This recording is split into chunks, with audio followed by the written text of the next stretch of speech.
va vekela ku la tlangela phakathi Zitha na yena a karhi na mina na ta swi ringeta.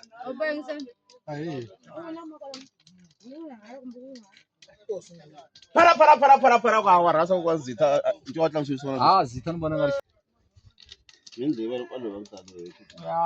ya wa daya mara hawa Kwalo vamtalo. lamno xi chupukerini ya xi chupukile